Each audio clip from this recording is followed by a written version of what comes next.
सुस्वागतम. मुरंबा मालिकेच्या आजच्या भागामध्ये आपण पाहणार आहोत की आता टॉयलेटवरून आल्यानंतर अक्षय आता घरी जाऊ लागतो. तेवढ्यात तो टॉयलेटचा माणूस अक्षयला चुटकी वाजवत थांबवतो आणि म्हणतो की ए पंट्या, वस्तीत तू नवीन आलायस वाटतं आणि पैसे कोण देणार? तर अक्षय म्हणतो की कसले पैसे?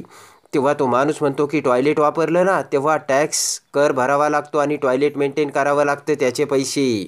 तर तो माणूस लगेच अक्षयला म्हणतो पैसे काढ. अक्षय म्हणतो पैसे नाहीत माझ्याकडे. तेव्हा तो माणूस म्हणतो पैसे नाहीत मग दुसरं काहीतरी दे आणि चल सटक इथून. अक्षय म्हणतो की माझ्याकडे मोबाईल नाही, पैसे नाही आणि पॉकेटही नाही. घर सोडून निघालोय आणि असाच आता नशिबाने इथे आलोय आणि आता मग कष्ट करायचे. तर तो माणूस म्हणतो की एवढे खोटे लेक्चर देऊ नकोस. तर तो माणूस म्हणतो की तुझं नाव काय? लय मोठ्या बाता करतोयस तू. तर अक्षय म्हणतो की माझं नाव अक्षय. तेव्हा तो माणूस अक्षयला आडनाव विचारतो. तर आता तो म्हणतो मला अक्षयच म्हणतात. त्यानंतर अक्षय त्याचे नाव अक्षय सीमा मुकादम सांगतो. तेव्हा हसतच तो माणूस म्हणतो की म्हणजे बापाचा राग आहे वाटतं आणि घर सोडलंय. अक्षय म्हणतो नुसता रागच नाही तर अख्खा बापच बाप आहे. तेव्हा तो माणूस ते वाक्य ऐकून अवाक होतो आणि म्हणतो की ए बाबा, तू तर माझ्या काळजातच हात घातलास. तो माणूस म्हणतो की मला सुद्धा बापाचा खूप राग आहे आणि त्या बापाच्या रागापायीच मी घर सोडून आलोय. त्यानंतर तो माणूस बाच टाकून अक्षयला बसावयास सांगतो आणि दारूची बॉटल काढून अक्षय समोर धरतो. तर आता इकडे रमा ही सामान घेऊन त्या सिक्युरिटी बरोबर जाऊ लागते. रमा म्हणते की अहो काका, खिचडी शिजवायला एक भांडंही लागेल म्हणा. सिक्युरिटी म्हणतो की अहो भांड्याला काही कमी नाही आणि घरातील पातेली काय पुजायची का? मी लगेच घेऊन येतो. रामा म्हणते की आमचं जरा व्यवस्थित झालं ना मी तुम्हाला काका सगळ्या गोष्टी पुन्हा परत करेन. सिक्युरिटी म्हणतो की अहो ताई, तुमचं चांगलं होतं त्यावेळेस तुम्ही फटकून वागल्या नाही, तेव्हा थोडीशी तुम्हाला मदत केली तर काय वाईट झालं? तेव्हा रमा म्हणते की चालता चालता काही माणसं आयुष्याच्या वाटेत असे काही मदत करून जातात, तेव्हा असं वाटतं की मागच्या जन्माचे काहीतरी ऋणानुबंध नक्कीच आहेत. इकडे तो माणूस अक्षयला दारू पिण्यासाठी बोलतो. तर अक्षय म्हणतो की माझी बायको घरात तिकडे काम करत असेल तेव्हा मी इकडे दारू नाही पिणार. तेव्हा तो माणूस म्हणतो की ए भावा, तुझं तर लग्न झालंय वाटतं. तो माणूस म्हणतो की म्हणजे आता तुझ्यावरती घरातील मोठा लोड आणि जबाबदारी सुद्धा आहे आणि म्हणून तुला घरात 4 पैसे घेऊनच जावा लागतील. अक्षय म्हणतो की हो आणि त्याचंच तर टेन्शन आहे. तेव्हा तो माणूस म्हणतो की तू काही टेन्शन घेऊ नकोस, मी आहे, मला काही मदत माग. अक्षय म्हणतो काम तर मी शोधतोयच आहे. तेव्हा तो माणूस म्हणतो की काम शोधायला कॉन्टॅक्ट आहेत का तुझ्याकडे आणि मोबाईल तरी आहे का? आणि लगेच तो माणूस त्याच्याकडील मोबाईल अक्षयला देऊ लागतो. तेव्हा अक्षय म्हणतो की दादा, हे काय करताय, लगेच तुम्ही मोबाईल देताय? तर तो माणूस म्हणतो की पुन्हा काम झालं की परत कर, आता ठेव. तो माणूस म्हणतो की हा एका कस्टमरचा मोबाईल आहे आणि तो माणूस मेला.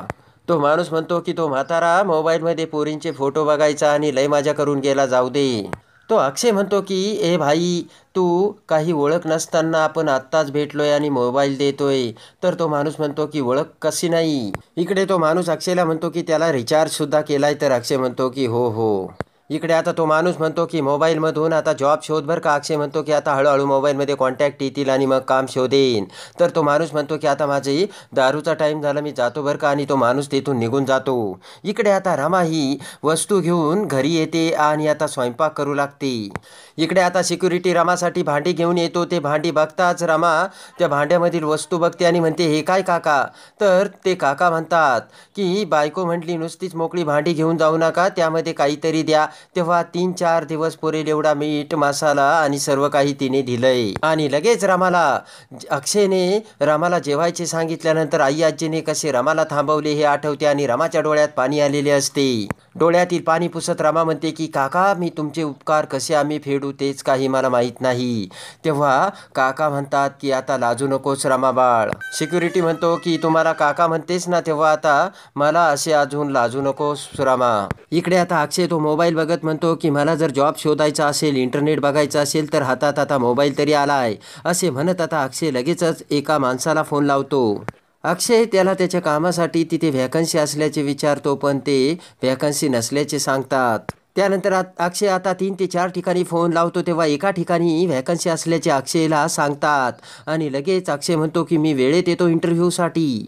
तर आता एवढ्यात अक्षय आता घरी येतो. तर घरात सर्वत्र धूर बघून अक्षय खूप घाबरतो आणि मोठ्याने रमा असे ओरडतो आणि म्हणतो की रमा, काय केलंस तू, घरात किती धूर? तर रमा म्हणते की अहो चूल पेटवली तर धूर होणारच ना, असं काय करताय? आणि रमा म्हणते की अहो त्या वॉचमन काकांनी आपल्याला मदत केली आणि थोडेसे सामानही दिले आणि थोडे सामान मी शेजारीच असलेल्या दुकानातून उधार आणले. तर अक्षय त्याचा मोबाईल दाखवत म्हणतो की हे बघ, एका दादाने मला मोबाईल दिला, ते बाहेर भेटले. तर रमा म्हणते कसे काय? तर अक्षय म्हणतो ते सांगतो मी सगळं तुला. आणि अक्षय आता रमाकडे बघू लागतो. धुरामुळे आता रमाच्या डोळ्यात पाणी येते. तेव्हा अक्षय म्हणतो रमा तुझ्या डोळ्यात पाणी? तर रमा म्हणते काही नाही, धुरामुळे साफ होतात ते. आणि प्रेमाने अक्षय आता खाली बसून रमाचे डोळे पुसतो. आणि प्रेमाने आता चुलीला फुंकर मारत रमा ही चूल पेटवते आणि आता तांदूळ निसू लागते. त्यानंतर आता खिचडी बनवून रमा ही अक्षय समोर ते ताट ठेवते आणि म्हणते की चला आता खाऊन घ्या. तेव्हा अक्षय रमाकडे बघत म्हणतो की आपण घर सोडून चूक केली का रमा? तर रमा म्हणते की असं काय बोलताय तुम्ही? रमा म्हणते पोट जर रिकामं असलं ना, अशा वेळेस डोक्यात विचारांचं चक्र सुरू होतं, तेव्हा लगेच खाऊन घ्या बरं तुम्ही. रमा म्हणते की चला आपल्या पहिल्या घरातलं हे पहिलं जेवण. आणि प्रेमाने रमा आता घास उचलू लागते. तर तेवढ्यात अक्षय रमाचा हात धरतो. तर अक्षय म्हणतो की पुढे जर अंधार असला तर नाही जात जेवण. तेव्हा रमा म्हणते की तुम्ही काही काळजी करू नका. प्रत्येक बाईला वाटतं गाडी बंगला असावा, पण त्यापेक्षा नवरा चांगला असावा. तर तुम्ही सुद्धा खूप भाग्यवान आहे, कारण मला तुमच्यासारखा नवरा मिळाला. रमा म्हणते की मला माझ्या नवऱ्यावरती पूर्ण विश्वास आहे आणि तो खूप हुशारही आहे. आणि प्रेमाने रमा अक्षय एकमेकांच्या तोंडात घास भरवतात. तर अक्षय खिचडी खाताच म्हणतो की आ हा हा, किती सुंदर खिचडी आहे, बाहेर आपण मागवतो त्यापेक्षा कितीतरी सरस आहे. अक्षय म्हणतो की रमा तू खिचडीमध्ये फक्त डाळ आणि तांदूळ घातले, पण त्या खिचडीला खरंच तुझ्या हाताची चव आहे. अक्षय म्हणतो की रमा आजच्या जगात जगण्यासाठी पैसा सुद्धा लागतोय. तर रमा म्हणते माझे बाबा काय म्हणतात माहिती? रमा म्हणते की जगात 84 लक्ष प्राणी आहेत, पण फक्त एकटाच माणूस पैसा कमवतो. म्हणजे त्याचा अर्थ बाकीचे जीव काही उपाशी नाही राहत. रमा म्हणते की कमी पैसे मिळून सुद्धा माणूस जगू शकतो. अक्षय म्हणतो की पण आपण माणूस आहोत आणि आपल्याला भूक लागते, तेव्हा आता आपण खाऊयात असे म्हणत अक्षय आणि रमा आता प्रेमाने खिचडी खाऊ लागतात. तर आता इकडे प्रेमाने रमा आणि अक्षय एकटक नजरेने एकमेकांकडे बघत जेवू लागतात. तर आणि इकडे रेवा आता अक्षयच्या बेडरूममध्ये येते आणि कपाट उघडत अक्षयचा शर्ट आपल्या अंगात घालते. आणि त्याच वेळेस आता रेवा ही कपाटातील रमाच्या सर्व साड्या खाली टाकते आणि म्हणते की हिची जागा इथे नाही आहे, तर माझ्या पायाखाली आहे. असे म्हणत आता रेवा रमाच्या साडी पायाखाली तुडवते. त्याच वेळेस इकडे आता रमा अक्षय प्रेमाने झोपी जातात. तर रमा म्हणते की तुम्हाला उशी मिळाली का? तेव्हा प्रेमाने अक्षय आता रमाचे डोके आपल्या उशाखाली घेत प्रेमाने रमाला आपल्याकडे ओढतो. आणि रमा पटकन आता अक्षयला म्हणते की मला तर हीच उशी हवी होती. असे म्हणत आता रमाने सुद्धा अक्षयच्या हाताची उशी केलेली असते आणि दोघाही प्रेमाने एकमेकांच्या जवळ येऊन झोपलेले असतात. तेव्हा आता मन आणि शरीराने एकत्र येऊन रमा आणि अक्षय कसा त्यांचा नवीन संसार फुलावतात आणि नवीन संसारावरती कशी गुलाबाची कली उमलवतात हे बघण्यासाठी आणि मुरंबा मालिकेच्या डेली अपडेटसाठी आपल्या चॅनलला लाईक करा, सबस्क्राईब